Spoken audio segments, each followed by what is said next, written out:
काशी नगरात एक व्यापारी राहत होता. धनसंपत्ती खूप होती, पण त्याला मूलबाळ नव्हतं. पती पत्नी उपास तापास पूजापाठ सगळे उपाय करून थकले होते. सगळ्या विद्वान ज्योतिषींचा सल्ला घेतला, पण काही उपयोग होत नव्हता. तेव्हा कोणीतरी सांगितलं की गोस्वामी तुलसीदास यांच्याकडे जा. ते रोज रामायण वाचतात. त्यावेळी साक्षात प्रभू श्रीराम ते ऐकायला कोणाच्या तरी रूपाने येतात असं ऐकलंय. गोस्वामी स्वतः श्रीरामांना विचारतील आणि संतान प्राप्तीसाठी उपाय सांगतील. व्यापारी गोस्वामींकडे जातो आणि संतान प्राप्तीसाठी श्रीरामांना उपाय विचारण्यासाठी विनंती करतो. रामायण कथा संपल्यावर गोस्वामी प्रभू श्रीरामांना विचारतात, हे प्रभू, एक व्यापारी आला होता. त्याला संतान नाही. कृपा करून त्याला संतान प्राप्तीसाठी उपाय सांगावा. त्यावेळी प्रभू म्हणाले, त्या व्यापाऱ्याने गेल्या जन्मात स्वतःच्या मुलांना खूप त्रास दिला, दुःख दिलं, वेदना दिल्या. म्हणूनच 7 जन्म त्या व्यापाऱ्याच्या नशिबात अपत्य सुख लिहिलं नाही. दुसऱ्या दिवशी तो व्यापारी परत गोस्वामींकडे येतो. तेव्हा गोस्वामी त्याला 7 जन्म पुत्रप्राप्ती नाही असं सांगतात. व्यापारी उदास होतो, पण विधीचं विधान आणि भाग्य कधीच बदलता येणार नाही अशी स्वतःची समजूत काढून परत आपल्या घरी निघून जातो. काही दिवसांनी त्या व्यापाऱ्याच्या घरी एक साधू येतो, जो श्रीरामाचा भक्त असतो. तो व्यापाऱ्याच्या घरी भिक्षा मागू लागतो आणि म्हणतो की तुमच्या सगळ्या इच्छा पूर्ण होतील. व्यापाऱ्याची पत्नी म्हणते, बाबा, आम्हाला संतान नाही. साधू परत म्हणतो, तुझ्या सगळ्या इच्छा पूर्ण होतील, मला भिक्षा दे. व्यापाऱ्याची पत्नी त्याला 2 रोट्या देते. साधू म्हणतो, तू मला 2 रोट्या दिल्या, तुला 2 पुत्र होतील. पण व्यापारी मात्र त्या साधूकडे लक्ष देत नाही, कारण त्याला माहीत असतं की 7 जन्म त्याला पुत्रप्राप्ती होणार नाही. पण काही महिन्यातच चमत्कार होतो आणि व्यापाऱ्याची पत्नी 2 जुळ्या मुलांना जन्म देते. दोघे पती पत्नी खूप आनंदी होतात. ते दोघे काही दिवसांनी आपल्या जुळ्या मुलांना घेऊन गोस्वामींकडे जातात. गोस्वामी विचारतात, ही मुलं कोणाची? व्यापारी म्हणतो, ही जुळी मुलं आमचीच आहेत. गोस्वामीजी, तुम्ही तर खोटं बोललात माझ्याशी की माझ्या नशिबात 7 जन्म पुत्रप्राप्ती नाही म्हणून. ही पहा माझी मुलं. गोस्वामी बघतच राहतात. त्यांना आश्चर्य वाटतं. व्यापारी गोस्वामींना त्याच्या घरी आलेल्या साधूबद्दल आणि त्याने दिलेल्या आशीर्वादाबद्दल सांगतो. संध्याकाळी रामायण कथा वाचताना गोस्वामी थोडे उदास असतात. प्रभू राम विचारतात, गोस्वामी, आज एवढे उदास का? चित्त धाऱ्यावर नाही तुमचे.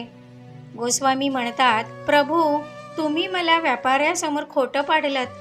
तुम्ही तर सांगितलं होतं की त्या व्यापाऱ्याला 7 जन्मात पुत्रप्राप्ती होणार नाही, पण त्याला जुळी मुलं झालीत.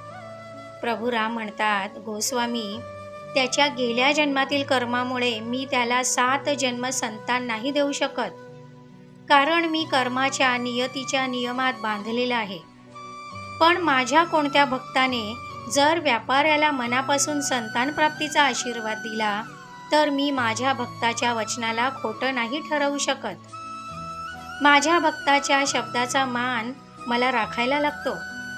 गोस्वामी, त्यावेळी जर तू त्या व्यापाऱ्याला म्हणाला असतास की त्याला नक्की पुत्रप्राप्ती होईल, तर तुझ्यासारख्या सद्गुणी प्रामाणिक भक्तासाठी माझ्या नियमांच्या मर्यादा तोडून मी हेच केलं असतं, जे त्या व्यापाऱ्याच्या नशिबात नाही. या कथेचा अर्थ असा आहे की जरी देवाने तुमच्या नशिबात काही लिहिलं नसेल, तरी तुमच्या चांगल्या कर्मांमुळे गुरुच्या, आईवडिलांच्या आणि इतरांच्या आशीर्वादाने तुम्हाला ते पण मिळेल जे तुमच्या नशिबात नाही. कर्मच सत्य आहे. कर्म हाच धर्म आहे. कर्मच जीवन आहे. जेव्हा लोक अपयशी होतात, तेव्हा नशिबाला दोष देतात. माझं नशीब खराब आहे असं म्हणतात. पण ही एक अपॉर्च्युनिटी असते.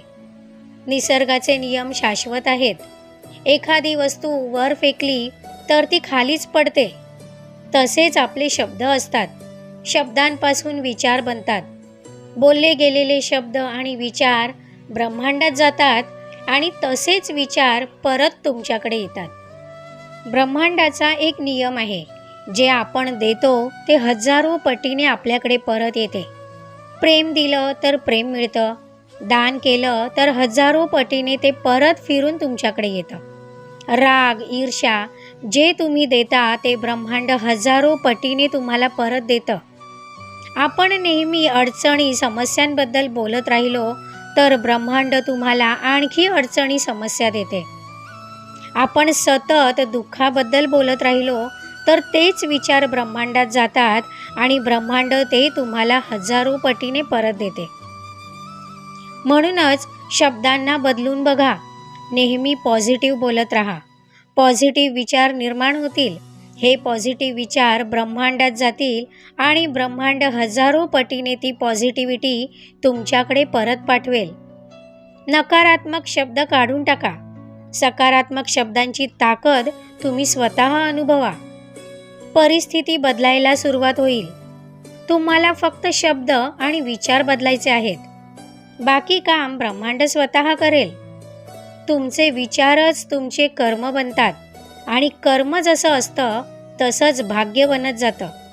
विचार बदला, भाग्य नक्की बदलेल.